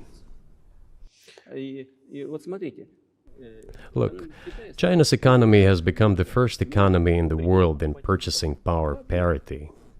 In terms of volume, it overtook the US a long time ago. The USA comes second, then India, 1.5 billion people, and then Japan, with Russia in the 5th place. Russia was the first economy in Europe last year, despite all the sanctions and restrictions. Is it normal from your point of view? Sanctions, restrictions, impossibility of payments in dollars, being cut off from SWIFT services, sanctions against our ships carrying oil, sanctions against airplanes, sanctions in everything, everywhere. The largest number of sanctions in the world which are applied against Russia. And we have become Europe's first economy during this time. The tools that US uses don't work. Well, one has to think about what to do. If this realization comes to the ruling elites, then yes, then the first person of the state will act in anticipation of what the voters and the people who make decisions at various levels expect from this person. Then maybe something will change. But you're describing two different systems. You say the leader acts in the interest of the voters, but you also say these decisions are not made by the leader, they're made by the ruling classes. You've run this country for so long, you've known all these American presidents. What are those power centers in the United States, do you think? Like, who actually makes the decisions? Я не знаю. Это Америка сложная страна, такая очень, с одной стороны, консервативная. I don't know. America is a complex country, conservative on one hand, rapidly changing on the other. It's not easy for us to sort it all out. Who makes decisions in the elections? Is it possible to understand this when each state has its own legislation? Each state regulates itself? Someone can be excluded from elections at the state level. It is a two-stage electoral system. It is very difficult for us to understand it. Certainly, there are two parties that are dominant, the Republicans and the Democrats. And within this party system, the centers that make decisions, that prepare decisions. Then, look, why, in my opinion, after the collapse of the Soviet Union, such an erroneous, crude, completely unjustified policy of pressure was pursued against Russia? After all, this is a policy of pressure. NATO expansion, support for the separatists in Caucasus, creation of a missile defense system. These are all elements of pressure. Pressure, pressure, pressure. Then, dragging Ukraine into NATO is all about pressure, pressure, pressure. Why? I think, among other things, because excessive production capacities were created. During the confrontation with the Soviet Union, there were many centers created and specialists on the Soviet Union who could not do anything else. They convinced the political leadership that it is necessary to continue chiseling Russia, to try to break it up, to create on this territory several quasi-state entities, and to subdue them in a divided form, to use their combined potential for the future struggle with China. This is a mistake, including the excessive potential of those who worked for the confrontation with the Soviet Union. It is necessary to get rid of this. There should be new, fresh forces, people who look into the future and understand what is happening in the world. Look at how Indonesia is developing. 600 million people. Where can we get away from that? Nowhere. We just have to assume that Indonesia will enter. It is already in the club of the world's leading economies, no matter who likes it or dislikes it. Yes, we understand and are aware that in the United States, despite all the economic problems, the situation is still normal, with the economy growing decently. The GDP is growing by 2.5%, if I'm not mistaken. But if we want to ensure the future, then we need to change our approach to what is changing. As I already said, the world would nevertheless change, regardless of how the developments in Ukraine end. The world is changing. In the United States themselves, experts are writing that the United States are nonetheless gradually changing their position in the world. It is your experts who write that. I just read them. The only question is how this would happen, painfully and quickly, or gently and gradually. And this is written by people who are not anti-American. They simply follow global development trends. That's it. And in order to assess them and change policies, we need people who think, look forward, can analyze and recommend certain decisions at the level of political leaders. I just have to ask, you've said clearly that NATO expansion eastward is a violation of the promise you all were made in 1990. It's a threat to your country. Right before you sent troops into Ukraine, the Vice President of the United States went to the Munich Security Conference and encouraged the President of Ukraine to join NATO. Do you think that was an effort to provoke you into military action? Мы просто, я еще раз повторяю, мы многократно предлагали... I repeat once again, we have repeatedly proposed to seek a solution, to the problems that arose in Ukraine after 2014 coup d'etat through peaceful means. But no one listened to us. And moreover, the Ukrainian leaders who were under the complete US control suddenly declared that they would not comply with the Minsk agreements. They disliked everything there and continued military activity in that territory. Шло освоение этой территории натовскими военными структурами под видом различных центров. And in parallel, that territory was being exploited by NATO military structures under the guise of various personnel training and retraining centers. They essentially began to create bases there. That's all. Ukraine announced that the Russians were a non-titular nationality, while passing the laws that limit the rights of non-titular nationalities in Ukraine. Ukraine, having received all these southeastern territories as a gift from the Russian people, suddenly announced that the Russians were a non-titular nationality in that territory. Is that normal? All this put together led to the decision to end the war that neo-Nazis started in Ukraine in 2014. Do you think Zelensky has the freedom to negotiate a settlement to this conflict?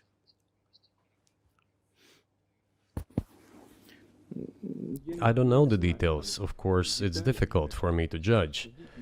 But I believe he has, in any case, he used to have. His father fought against the fascists, Nazis, during World War II. I once talked to him about this. I said, Volodya, what are you doing? Why are you supporting neo-Nazis in Ukraine today, while your father fought against fascism?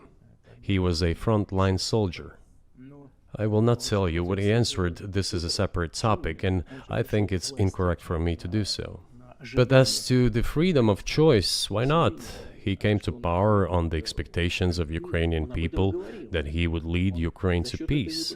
He talked about this. It was thanks to this that he won the elections overwhelmingly. But then, when he came to power, in my opinion, he realized two things. Firstly, it is better not to clash with neo-Nazis and nationalists, because they are aggressive and very active. You can expect anything from them. And secondly, the US-led West supports them and will always support those who antagonize with Russia. It is beneficial and safe. So he took the relevant position despite promising his people to end the war in Ukraine. He deceived his voters. But do you think at this point, as of February 2024, he has the latitude, the freedom to speak with you or your government directly about putting an end to this, which clearly isn't helping his country or the world? Can he do that, do you think? Ну, а почему нет? Он же Why считается not? главой государства. He considers himself head of state. He won the elections.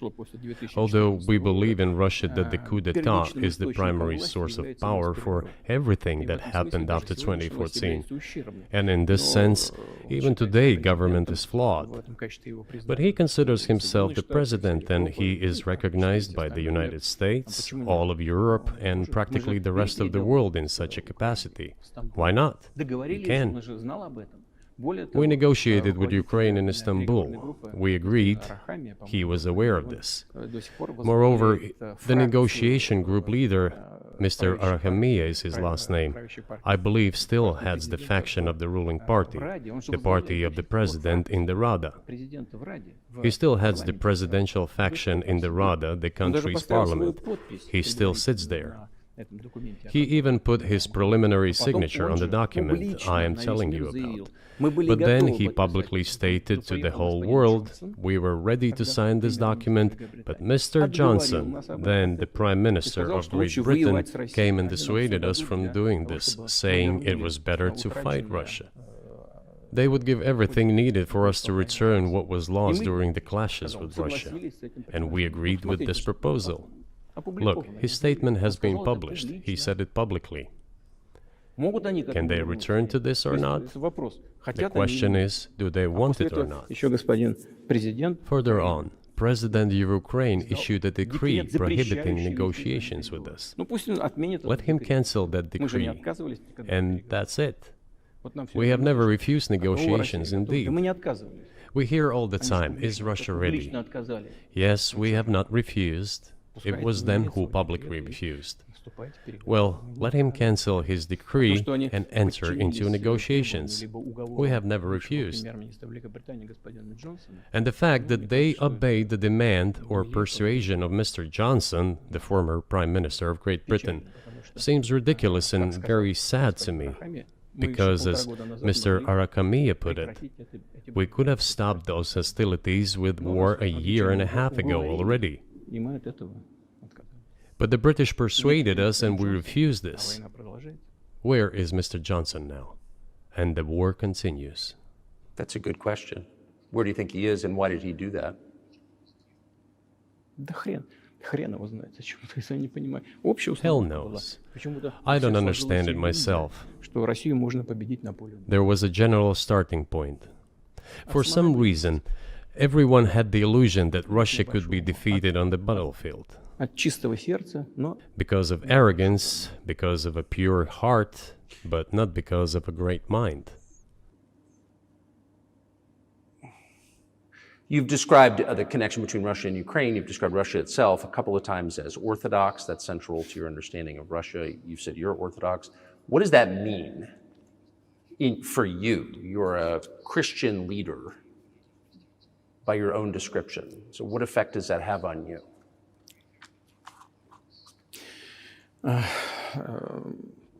You know, as I already mentioned, in 988, Prince Vladimir himself was baptized following the example of his grandmother, Princess Olga. And then he baptized his squad. And then, gradually, over the course of several years, he baptized all the Rus. It was a lengthy process, from pagans to Christians. It took many years. But in the end, this orthodoxy, Eastern Christianity, deeply rooted itself in the consciousness of the Russian people. когда Россия расширялась, When Russia expanded and absorbed other nations who profess Islam, Buddhism, and Judaism, Russia has always been very loyal to those people who profess other religions. This is her strength. This is absolutely clear. And the fact is that the main postulates, main values are very similar, not to say the same, in all world religions I've just mentioned, and which are the traditional religions of the Russian Federation, Russia. By the way, Russian authorities were always very careful about the culture and religion of those people who came into the Russian Empire. This, in my opinion, forms the basis of both security and stability of the Russian statehood. All the peoples inhabiting Russia basically consider it their motherhood. If, say, people move over to you or to Europe from Latin America, an even clearer and more understandable example, people come, but yet they have come to you or to European countries from their historical homeland. And people who profess different religions in Russia consider Russia their motherland. They have no other motherland. We are together. This is one big family. And our traditional values are very similar. I've just mentioned one big family, but everyone has her own family. And this is the basis of our society. And if we say that the motherland and the family are specifically connected with each other, it is indeed the case, since it is impossible to ensure a normal future for our children and our families unless we ensure a normal, sustainable future for the entire country, for the motherland. That is why patriotic sentiment is so strong in Russia. But can I say that the one way in which the religions are different is that Christianity is specifically a nonviolent religion. Jesus says, turn the other cheek, don't kill. How can a leader who has to kill, of any country, how can a leader be a Christian? How do you reconcile that to yourself?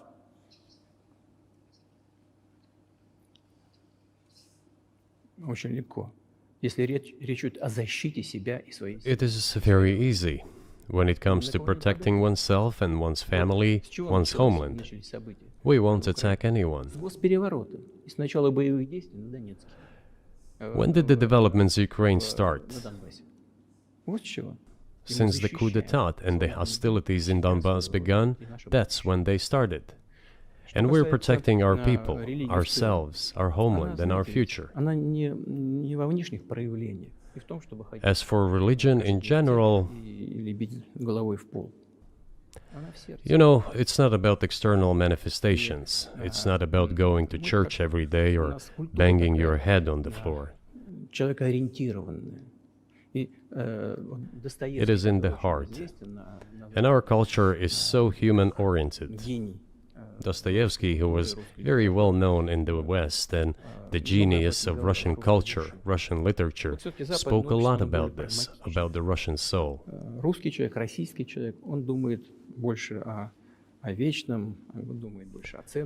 After all, Western society is more pragmatic.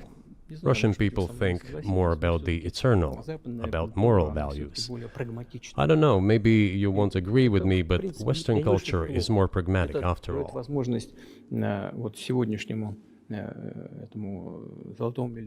I'm not saying this is bad. It makes it possible for today's golden billion to achieve good success in production, even in science and so on. There's nothing wrong with that. I'm just saying that we kind of look the same, but our minds So are do you built a see little the different. supernatural at work as you look out across what's happening in the world now? Do you see God at work? Do you ever think to yourself, these are forces that are not human?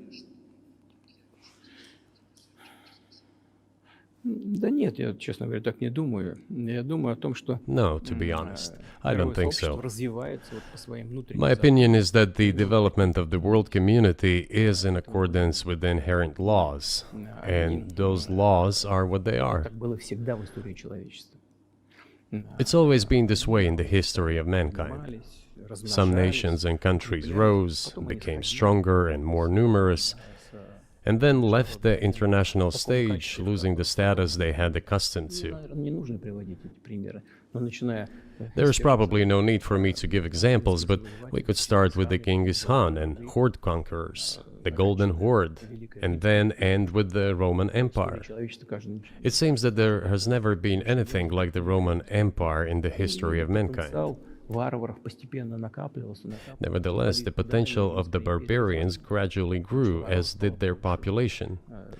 In general, the barbarians were getting stronger and began to develop economically, as we would say today.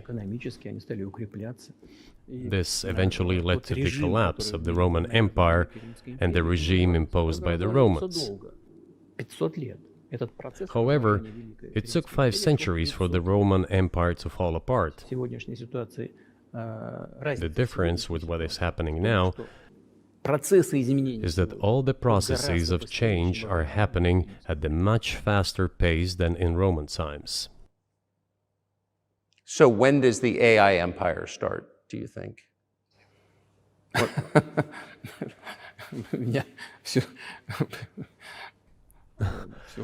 You're asking increasingly more complicated questions. To answer them, you need to be an expert in big numbers, big data, and AI. Mankind is currently facing many threats. Due to the genetic researches, it is now possible to create a superhuman, a specialized human being, a genetically engineered athlete, scientist, military man. There are reports that Elon Musk had already had a chip implanted in the human brain in the USA. What do you think of that? Well, I think there's no stopping Elon Musk. He will do as he sees fit. Nevertheless, you need to find some common ground with him, search for ways to persuade him. I think he's a smart person, I truly believe he is.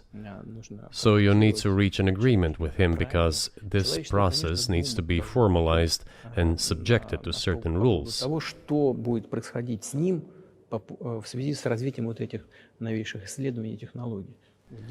Humanity has to consider what is going to happen due to the newest development in genetics or in AI. One can make an approximate prediction of what will happen. Угрозу своему существованию от ядерного оружия, все начали обладатели ядерного Once mankind felt an existential threat coming from nuclear weapons, all nuclear nations began to come to terms with one another since they realized the negligent use of nuclear weaponry could drive humanity to extinction. искусственного интеллекта, либо генетики, либо еще каких-то современных направлений, остановить которые It невозможно. is impossible to stop research in genetics or AI today, just as it was impossible to stop the use of gunpowder back in the day. Эти исследования все равно будут. Но когда человечество почувствует угрозу для себя, But as soon as we realize that the threat comes from unbridled and uncontrolled development of AI, or genetics, or any other field, the time will come to reach an international agreement on how to regulate these things. I appreciate all the time you've given us. I just got to ask you one last question, and that's about someone who's very famous in the United States, probably not here, Evan Gershkovich, who's the Wall Street Journal reporter. He's 32, and he's been in prison for almost a year. This is a huge story in the United States, and I just want to ask you directly, without getting into the details of it or your version of what happened, if as a sign of your decency, you would be willing to release him to us and we'll bring him back to the United States.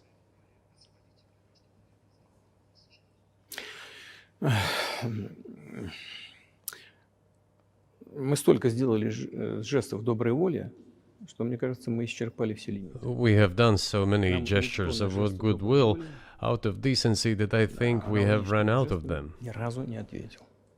Но We have never seen anyone reciprocate to us in a similar manner. что мы However, in theory, we can say that we do not rule out that we can do не that исключаем того, что мы можем это if our сделать partners при take reciprocal steps. встречном движении со стороны наших When I talk about the partners, I first of all refer to special services. представителей специальных служб. Special services are in contact with one another. They are talking about the matter in question. На то, чтобы не решить это. There is no taboo to settle this Мы issue. готовы ее решать. We are willing to solve Там it. есть определенные условия, которые But there are certain terms being discussed via special services по channels. партнерским каналам между спецслужбами. I believe an agreement can be reached. So typically, I mean, this stuff has happened for obviously centuries. One country catches another spy within its borders, it trades it for one of its own intel guys in another country. I think what makes, and it's not my business, but what makes this different is the guy's obviously not a spy, he's a kid. And maybe he was breaking your law in some way, but he's not a super spy, and everybody knows that. And he's being held hostage in exchange, which is true. With respect, it's true, and everyone knows it's true. So maybe he's in a different category. Maybe it's not fair to ask for, somebody else in exchange for letting him out. Maybe it degrades Russia to do that.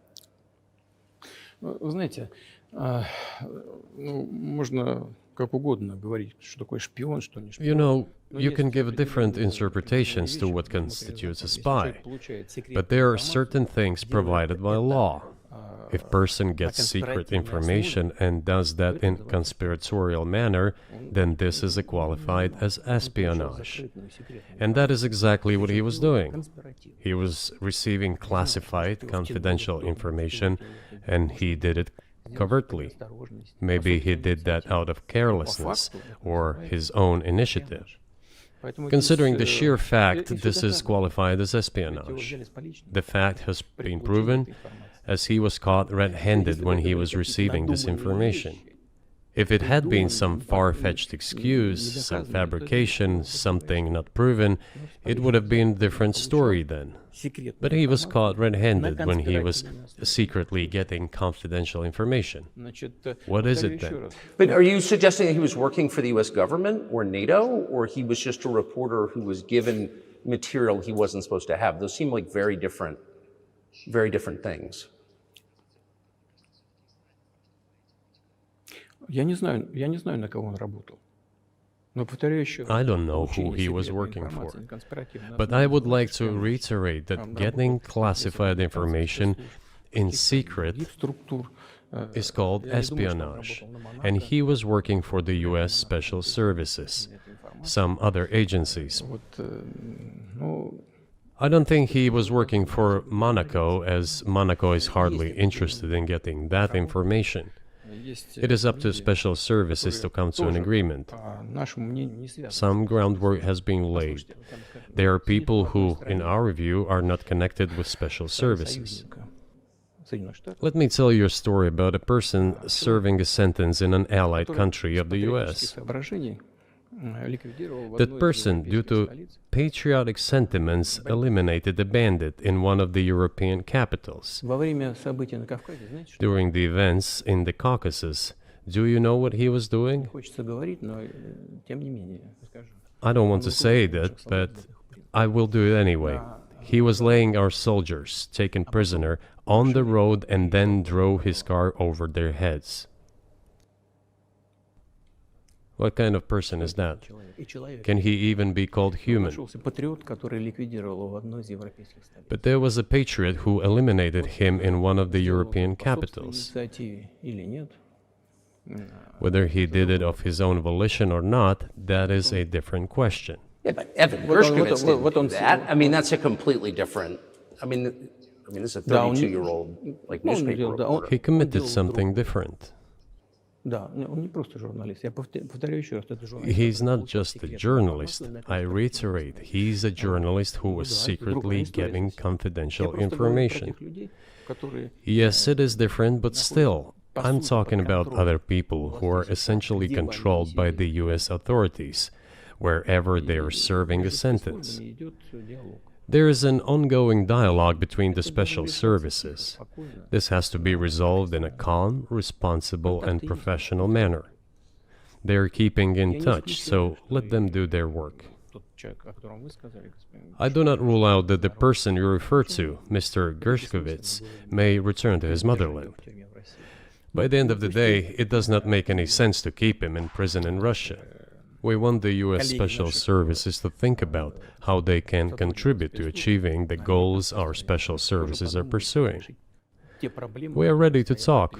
Moreover, the talks are underway. And there have been many successful examples of these talks crowned with success.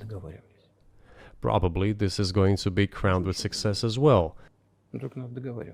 But we have to come to an agreement. I hope you let him out. Mr. President, thank you. I also want him to return to his homeland at last. I'm absolutely sincere. But let me say once again, the dialogue continues. The more public we render things of this nature, the more difficult it becomes to resolve them.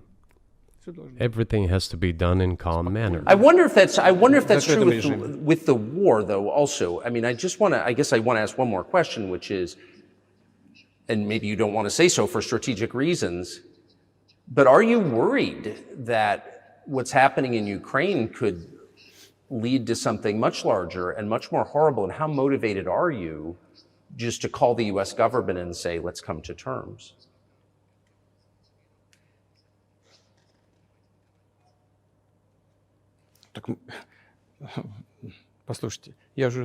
I already said that we did not refuse to talk.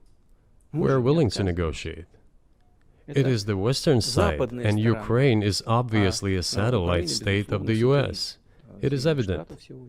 I do not want you to take it as if I'm looking for a strong word or an insult, but we both understand what is happening. The financial support, $72 billion was provided. Germany ranks second, then other European countries come. Dozens of billions of US dollars are going to Ukraine.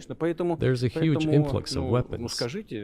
In this case, you should tell the current Ukrainian leadership to stop and come to a negotiating table, rescind this absurd decree. We did not refuse. Sure, but you already said it. I didn't think you meant it as an insult, because you already said correctly, it's been reported that Ukraine was prevented from negotiating a peace settlement by the former British Prime Minister acting on behalf of the Biden administration. So of course they're a satellite. Big countries control small countries. That's not new. And that's why I asked about dealing directly with the Biden administration, which is making these decisions, not President Zelensky of Ukraine. Но если администрация Зеленского на Украине отказалась от переговоров, я исхожу из Well, того, что if the Zelensky administration in Ukraine refused to negotiate, I assume they did it under the instruction from Washington. If Washington believes it to be the wrong decision, let it abandon it. Let it find a delicate excuse so that no one is insulted. Let it come up with a way out. Пусть они от него отказываются. It was not us who made this decision, it was them. So let them go back on it.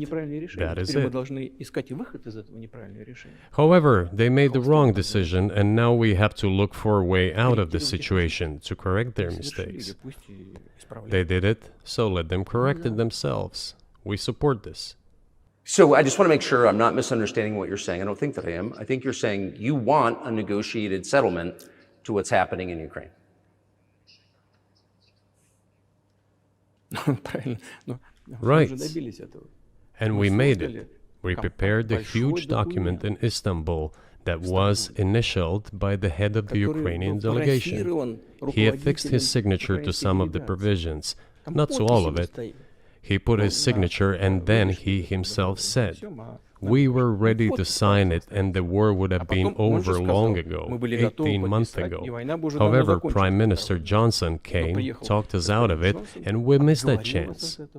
Well, you missed it, you made a mistake. Let them get back to that, that is all. Why do we have to bother ourselves and correct somebody else's mistakes? I know one can say it is our mistake. It was us who intensified the situation and decided to put an end to the war that started in 2014 in Donbass, as I have already said, by means of weapons. Let me get back to further in history. I already told you this. We were just discussing it.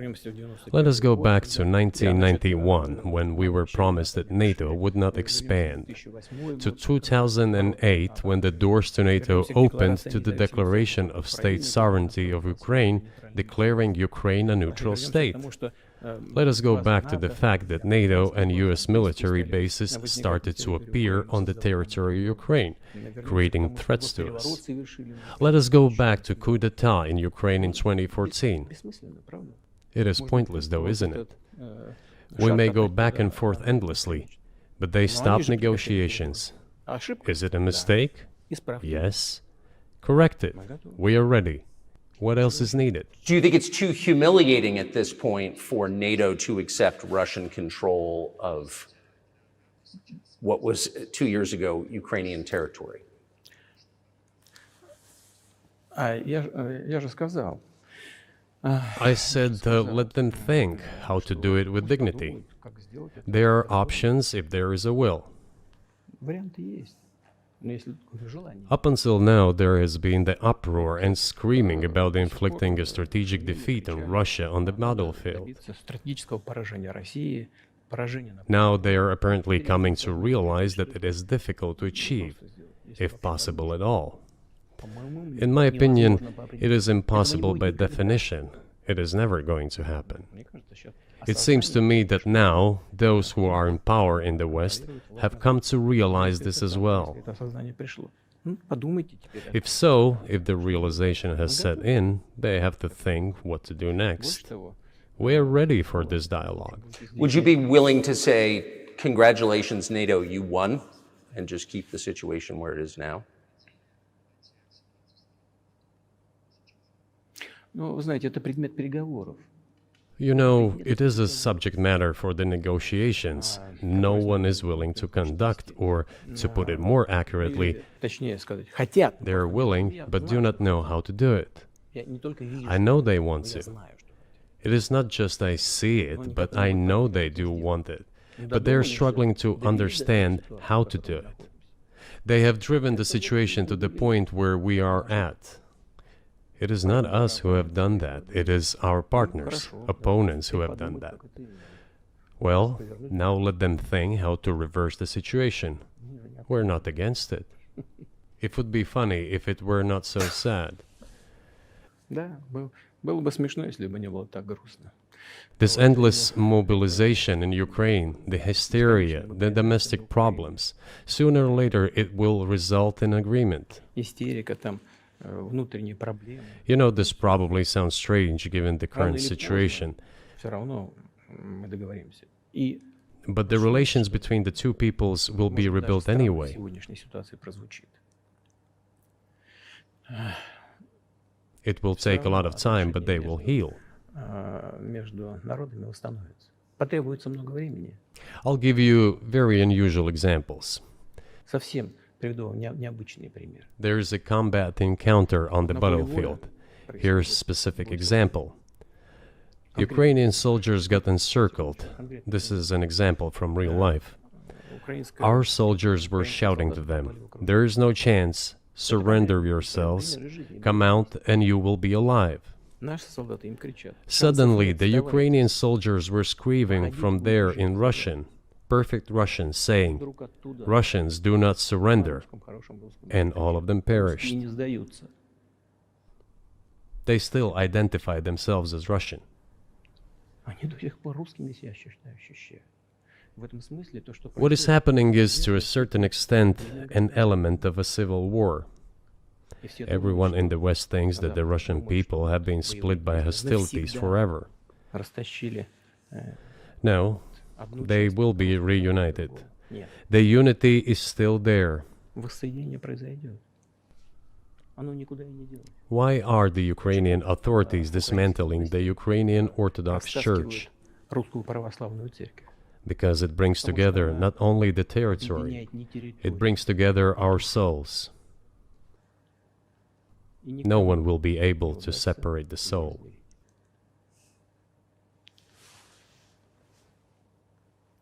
Shall we end here, or is there anything else? No, I think that's great. Спасибо. Thank you, Mr. President. Free speech is bigger than any one person or any one organization. Societies are defined by what they will not